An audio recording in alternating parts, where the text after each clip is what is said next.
Wisdom shines in talks with Sri Ramana Maharshi. My comments bring this profound wisdom into your experience. I'm Richard. Welcome. I'm reviewing and commenting on the book Talks with Sri Ramana Maharshi. Today is from Talk 264. Questioner: does Bhagavan see the world as part and parcel of himself? How does he see the world? Maharshi: the self alone is, and nothing else. However, it is differentiated owing to ignorance. Differentiation is threefold: 1, of the same kind; 2, of a different kind; and 3, as parts in itself. The world is not another self similar to the self. It is not different from the self, nor is it part of the self.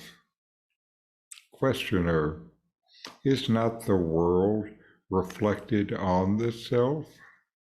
Maharshi: for reflection, there must be an object and an image, but the self does not admit of these differences.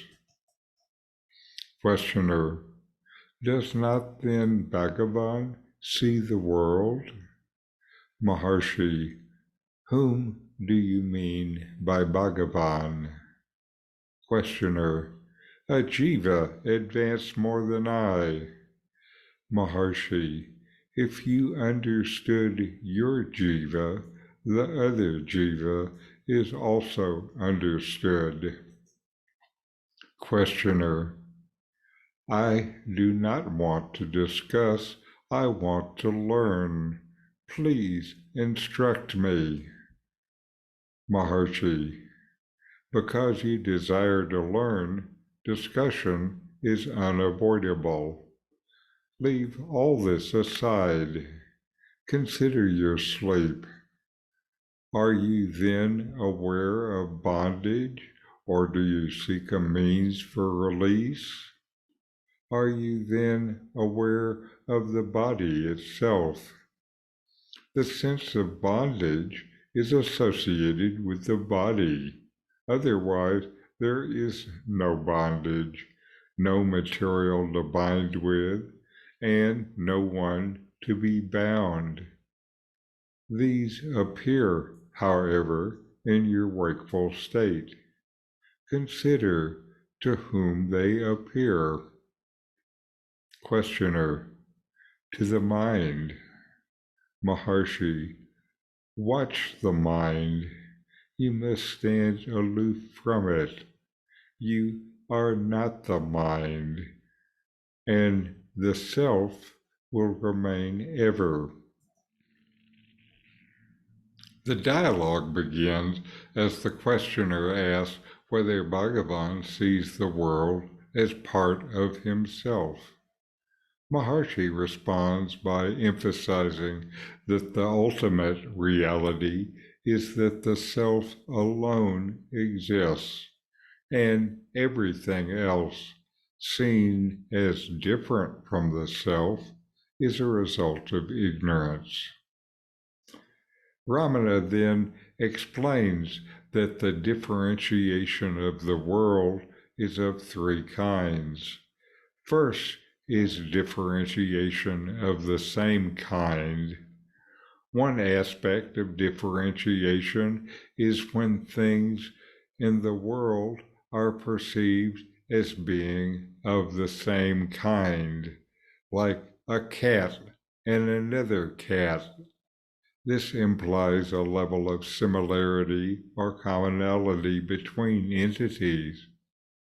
However, even in this apparent sameness, he emphasizes that it is a result of ignorance.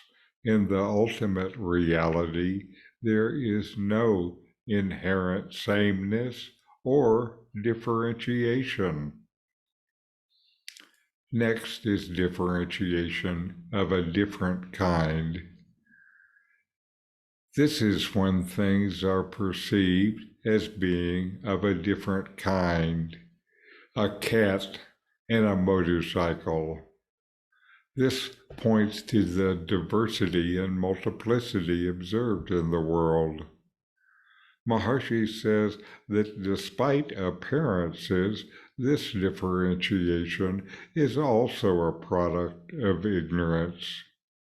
In the absolute truth, there is no inherent difference between self and the world. Finally, differentiation as parts in itself. The third aspect involves seeing the world as composed of parts within itself. This is like a tree with roots, branches, and leaves. Ramana says that this perception arises from ignorance as well. In the ultimate reality, there are no parts or divisions. Everything is an undivided whole. Ramana says that the world is not another self, neither is the world the same as self, different from the self, nor a part of the self. You and the world are the same non-dual reality. The questioner then asks whether the world is reflected on the self. Maharshi dismisses this idea, stating that reflection requires an object and an image, and the self transcends such distinctions. You and the world are the same non-dual reality. Further, the questioner asks if Bhagavan sees the world. Maharshi responds with another query, asking the questioner to define just who he means by Bhagavan. Maharshi points out that only by understanding your own self will you comprehend the nature of others. Then the questioner expresses a desire to learn rather than discuss. He wants teaching to be given to him, filling him like a passive jar to be filled with the water of teaching. Maharshi points out the inevitability of discussion due to this quest for knowledge. Real practice on the quest for knowledge asks you to engage, to explore, to investigate, to challenge ideas. None of this is passive. Ramana then redirects the questioner to reflect on the state of sleep. Maharshi asks if during sleep there is awareness of bondage or a search for release. He points out that the sense of bondage is associated with the body and only exists in the wakeful state. Ramana leads the questioner towards experimental knowledge instead of mental ideation.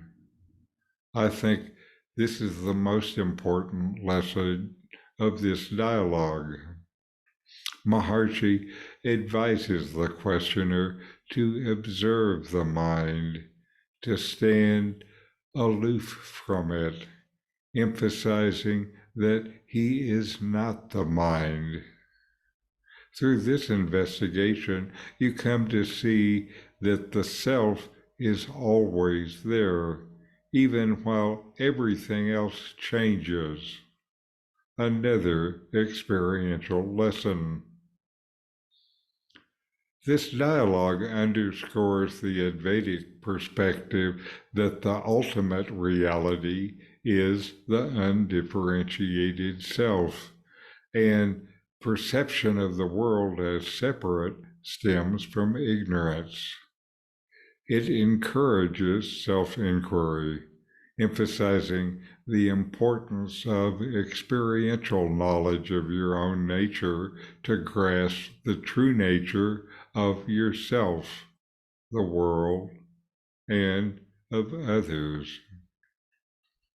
So inquire, know yourself, and be always free and at peace. These videos bring Ramana's teachings into your direct experience. Click subscribe to see more. Click thumbs up to like, and send questions and start a dialogue with a comment.